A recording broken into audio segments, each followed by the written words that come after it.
Boa tarde, senhoras e senhores. É com imenso prazer que o Simproquim dá sequência ao seminário e vamos compor a mesa. Para tanto, estou chamando o Dr. Roberto Ferraiolo, presidente da mesa hoje.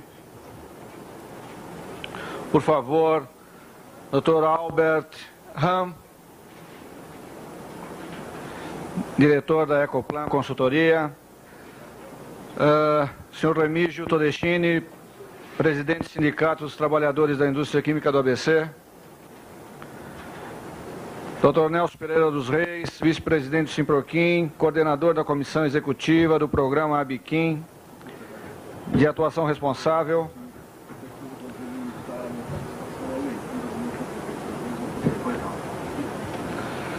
E o representante da palestra da ISO 14.000 e a Indústria Química, senhor Nelson Zorovic.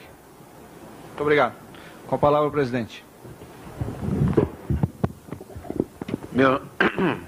Meus caros amigos da indústria química, senhores componentes da mesa, é com o máximo prazer que, como presidente de um dos sindicatos que integram o grupo químico, o Sindicato da Indústria de Tintas e Vernizes do Estado de São Paulo, participamos nessa tarde do seminário da indústria química brasileira, a Shem Brasil, para fazer uma perspectiva da indústria química dos anos 96 ao ano 2005.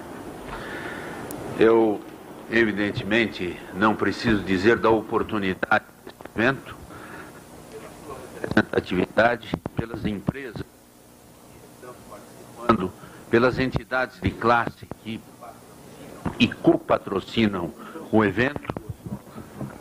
Tenho certeza do sucesso absoluto desse evento.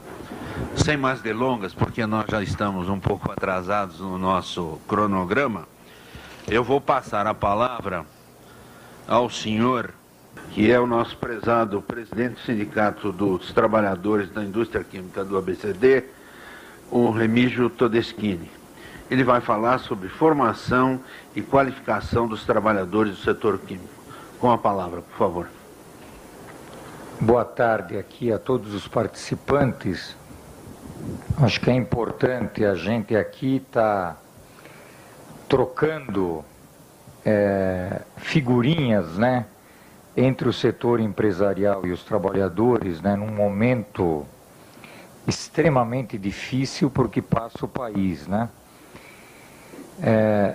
Até hoje de manhã, pelos comentários, inclusive do Amilcar, ele fez toda uma exposição conjuntural de como o setor químico brasileiro está sofrendo frente a uma série de medidas que o governo vem adotando na sua política econômica. Eu não quero aqui repetir, mas até clarear para os participantes, e até frente a um tema que é o tema educação, quer dizer, qual é a relação também que existe frente às políticas que o governo está adotando na questão de educação.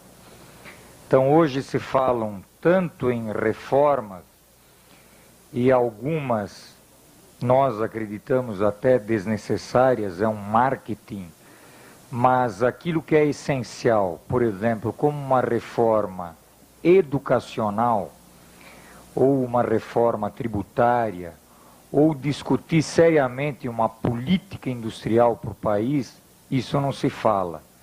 Evidentemente que nós temos um sociólogo no governo fazendo um pouco de marketing, viajando demais e discutindo os nossos problemas nacionais ou as nossas necessidades emergentes de menos. Falando da educação, ainda mais que o atual presidente sempre foi um professor, nós continuamos com um déficit educacional muito grande. Nós temos, na realidade, mais de 18 milhões de analfabetos, sem falar daqueles que não completam a educação formal. Sem falar que nessas prioridades que o governo está adotando, o governo entre ajudar o setor ruralista em perdão de dívida junto ao Banco do Brasil, ou ajudando os banqueiros através do PROER, tem utilizado mais de 15 bilhões. E aqui é bom recordar, esse dinheiro é o dinheiro conjunto do orçamento que é da saúde e da educação. O orçamento da educação no país, na realidade, é de ordem de 6 bilhões. Se a gente aqui compara, e aqui foi feita uma exposição sobre a questão de tecnologia, desenvolvimento tecnológico dos diversos países, que fica muito aquém, e a gente viu que nessa abertura indiscriminada da economia, praticamente uma boa parte das empresas desmantelou seus setores de pesquisa e desenvolvimento. E a gente vê, por exemplo, que o país, para cada cidadão, está utilizando, está colocando R$100 por estudante, enquanto que um país como o Japão coloca R$5.000 ano para a educação, no sentido de se desenvolver e se aperfeiçoar. Feita essa introdução, eu só queria aqui entrar num aspecto importante e até fruto de uma pesquisa que o Sindicato dos Químicos do ABC fez e foi concluída em 92, tem uma pesquisa recente, feita por um instituto que é o IADES, em conjunto com o CNPq, sobre diversos aspectos. Inclusive, a pesquisa era trabalhadores químicos portadores de um ofício, o saber de um trabalhador. Então, nessa pesquisa, a gente fez, e esses dados são inéditos, como está a formação profissional dos trabalhadores, a formação geral dos trabalhadores químicos, notadamente no ABC. Isso na época a gente tinha, até em 92, tinha 39 mil trabalhadores na base. Essa pesquisa constatou o seguinte, que somente 50% dos trabalhadores é que tinham formação acima do 1º grau.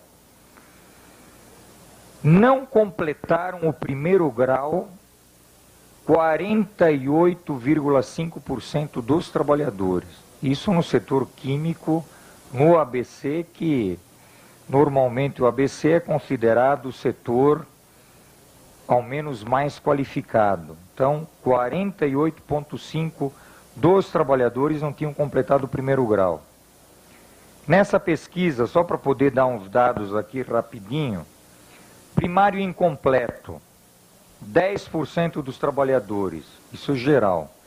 Primário completo nas 4 séries, 18% dos trabalhadores. 1º grau incompleto, 19%. 1º grau completo, 12%. 2º grau incompleto, 9,5%. 2º grau completo, 15,5%. Universitário incompleto, 4,3%. E universitário cursando, 5,6%. Universitário completo, 3,9%. Desses 13,4% que tinham curso universitário eram do ramo petroquímico, porque no caso nós consideramos todos os setores, petroquímico, químico para fins industriais, setor plástico, setor tintas e vernizes e etc.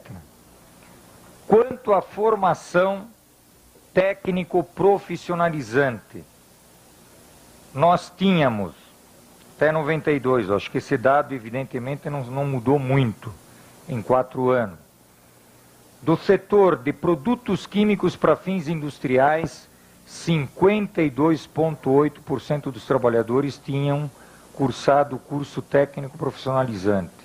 Na indústria farmacêutica, 50%, na de tintas e vernizes, 42%, na petroquímica, 83%, no material plástico, 46%. Porém, tem um detalhe: dos 89% que fizeram curso profissionalizante, não necessariamente fizeram relacionados à área química.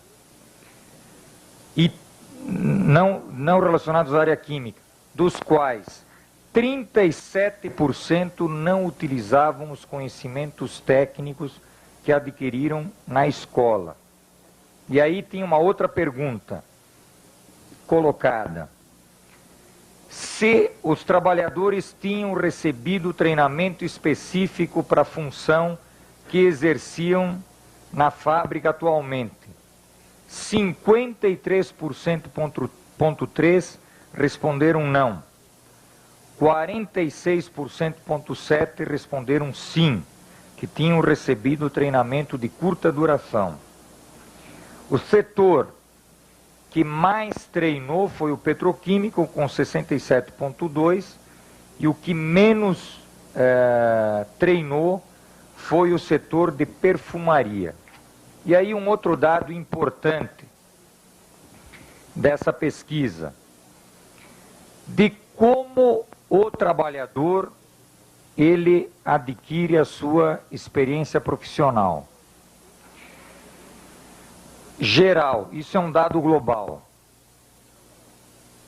O trabalhador adquiriu a experiência de empresas ou anteriores, ou por esforço pessoal, ou por ajuda de companheiros, foram 71%. Quer dizer, o conhecimento técnico, funcional, adquirido no interior das empresas é mais fruto do esforço pessoal e da experiência de colega para colega, companheiro para companheiro na jornada, de 71%.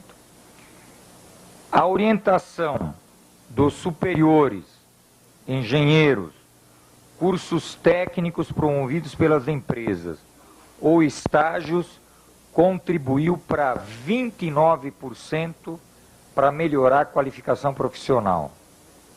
E aí, fazendo uma comparação aqui do setor químico. Na petroquímica, 55% do aperfeiçoamento decorre do esforço pessoal. 45% dos cursos dados pelas empresas. Na química para fins industriais, 66% do esforço pessoal e 34% de cursos fornecidos pelas empresas. Em tintas e vernizes, a experiência adquirida decorre de 77% do esforço pessoal e 23% da questão de cursos. Bom, eu quis apresentar esses dados para mostrar que a questão da formação profissional no setor, evidente que é ainda muito deficiente, tanto no aspecto da formação formal, regular de escola, como na questão da formação profissional. Então, esses dados que foram feitos através de uma pesquisa técnica, então, nós temos uma série de dados, demonstram que, se a gente quiser evoluir para uma qualidade melhor, para uma competência profissional melhor, evidente que a gente tem de fazer um esforço grande na questão da educação profissional dos trabalhadores. E como nós trabalhadores, queremos que seja feita essa formação e essa qualificação. Inclusive, eu quero aqui colocar a nossa preocupação de trabalhadores na formação profissional nesses últimos 2 anos, em discussões internas, tem sido grande. Nós, por exemplo, tivemos realizando, no ano passado, uma plenária nacional de todos os sindicatos da CUT, do qual 1/4 das nossas resoluções são referentes à questão da formação profissional. Inclusive até o setor químico, nós químicos da CUT, nós temos desenvolvido e queremos desenvolver uma discussão bastante grande de aprofundamento no sentido de superar essas dificuldades e esses problemas que eu apresentei aqui nas estatísticas iniciais.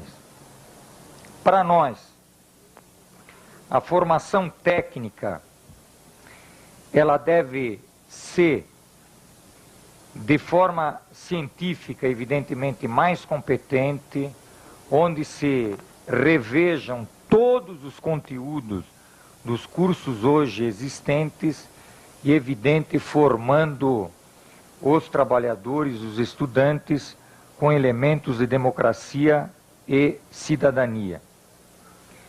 Nessa qualificação, ela não pode simplesmente significar apenas a intensificação do trabalho ou impondo pura e simplesmente a questão da polivalência, no sentido do trabalhador estar intensificando para poder cortar custos e, na realidade, impondo uma jornada e tarefas cada vez mais exigentes no local de trabalho. Nós sabemos também que, apesar de todo o esforço de qualificação que deva e deve existir, deve ser o centro da nossa preocupação, mas ainda, infelizmente, muitas das funções e tarefas que vão continuar sendo exercidas no setor químico vão ser feitas com baixa qualificação. E a gente tem assistido aí processos de terceirização, onde, na redução de custos, muitos trabalhadores terceirizados no nosso ramo continuam fazendo serviços sujos da indústria química, sujeitando-se a qualquer preço e até evidente diante de um quadro de desemprego muito grande, até que o nosso exército de analfabetos é grande, se sujeitando a acidentes, a contaminações, etc. Então, essa questão até internamente, eu acho que no nosso relacionamento entre capital e trabalho, a gente tem de rever. E até dizendo o seguinte: terceirização a qualquer custo pode, a médio e longo prazo, impor sérios problemas e a possibilidade de acidentes graves no nosso setor. E isso a gente tem assistido, inclusive, em plantas no primeiro mundo, inclusive na Ásia, nos Estados Unidos, em acidentes recentes nos últimos 5 ou 6 anos, em que se terceirizou demasiadamente determinadas funções da manutenção e com baixa qualidade e baixa qualificação, a gente teve acidentes sérios que evidentemente tiveram consequências graves e danosas, até com morte aos trabalhadores, e evidentemente o investimento, como foi aqui bem colocado, até pelo Albert, de que o investimento na área química é um investimento que exige muito capital. Então, acho que nesse sentido, na qualificação, na colocação do pessoal, a gente precisa ter um cuidado, evidentemente, extremado.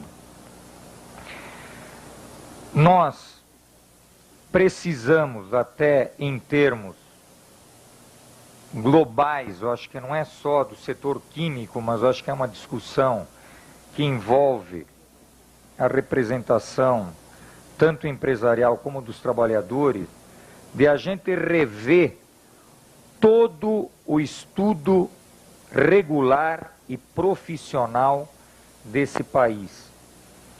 Nós temos, por exemplo, hoje, 3,5 milhões de alunos que cursam o segundo grau, dos quais só 10% estudam em escolas técnicas. Então nós precisamos mesclar muito mais essa questão da formação regular com a questão da formação técnica, que não deve ser, evidentemente, um mero adestramento. Acho que a gente precisa formar, evidentemente, com criatividade, formar técnicos nossos com competência. Evidentemente que é preciso ter o elemento de cidadania, transformando pessoas ou trabalhadores, estudantes, cidadãos empenhados nas mudanças e melhorias do país. Então acho que esse é um dado importante dessa revisão da questão da formação profissional. Evidente que até o Ministério da Educação recentemente está tendo um projeto dessa mudança. Só que essa mudança que o Ministério está propondo, infelizmente, ela é um mero adestramento e não incorporando na realidade as novas mudanças, novas tecnologias, etc. Uma questão importante, além desses princípios básicos de como deve ser essa formação, é que nas escolas hoje existentes, e aí eu quero meter a mão um pouquinho aqui na ferida da questão do Senai, Senac, SESI, eu sei que o peso não é do setor químico nessa participação, mas que essa formação, que é feita com recursos públicos, porque é compulsório, está na folha de pagamento, deve ter um controle social muito mais amplo. Acho que aqui eu quero até cobrar uma participação maior por parte dos trabalhadores, acho que uma ingerência até maior do governo, numa espécie de um conselho tripartite, para que a gente possa discutir esses recursos que são utilizados hoje no Senai, Senac, SESI, etc., de uma forma, inclusive, mais democrática. Porque é bom recordar, os 5, 6 ou 7 S's aí, tem um orçamento anual de 2 bilhões. É 1/3 do orçamento do Ministério da Educação. E a gente sabe que, até às vezes, eu sei que é uma ferida interna aqui, um pouquinho do setor empresarial, não é o caso do Ferraiolo, não é a ferida do Ferraiolo, bem pelo contrário, que às vezes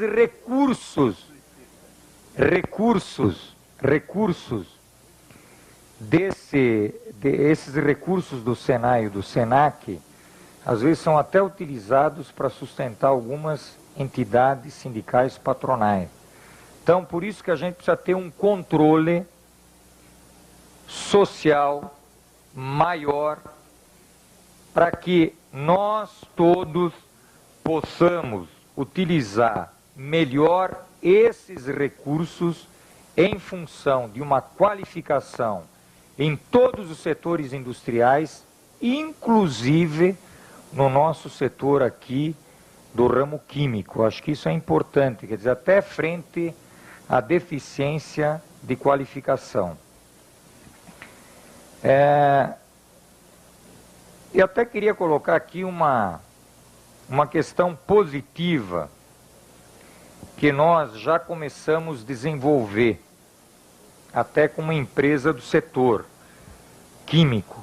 Por exemplo, a Ródia está desenvolvendo aí vai começar a desenvolver uma experiência de um projeto de formação para os seus trabalhadores.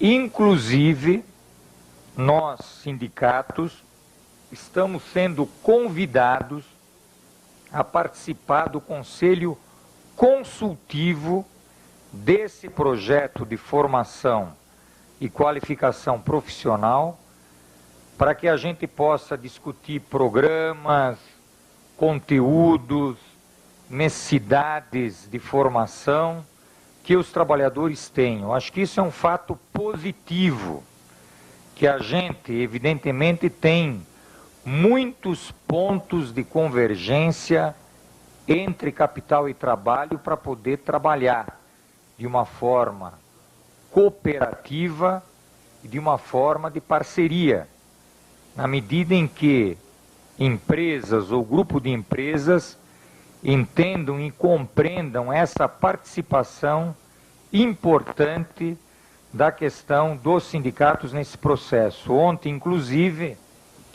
houve até o lançamento de um projeto com algumas empresas do setor metalúrgico, com a Confederação Nacional dos Metalúrgicos da CUT e a PUC, de desenvolver projetos de formação. Então a gente sabe que tem recursos no meio patronal, SESI, SENAC, etc. Tem recursos que o governo está colocando através do FAT. Tem outros recursos, inclusive internacionais, que estão aí disponíveis através do Banco Mundial, através da Comunidade Econômica Europeia. Então, nós precisamos, acho que, sentar e conjuntamente desenvolver projetos de formação profissional, sindicatos e trabalhadores. Eu acho que a gente tem uma premissa aí muito importante, até no sentido de a gente estar desenvolvendo algumas ações conjuntas. Eu quero recordar aqui o acordo feito recentemente sobre a questão do benzeno, que houve a participação muito importante do Simproquim, que a gente sacramentou isso no dia 20 de dezembro e fizemos a abertura oficial da comissão no mês passado. Acho que isso é muito importante porque demonstra que se as duas partes, apesar das divergências, têm pontos em comum, vamos trabalhar. Eu acho que nessa questão de formação nós temos muita tarefa a desenvolver de forma conjunta. Então essa é a minha exposição e depois vamos aguardar para o debate logo depois do nosso intervalo. Obrigado.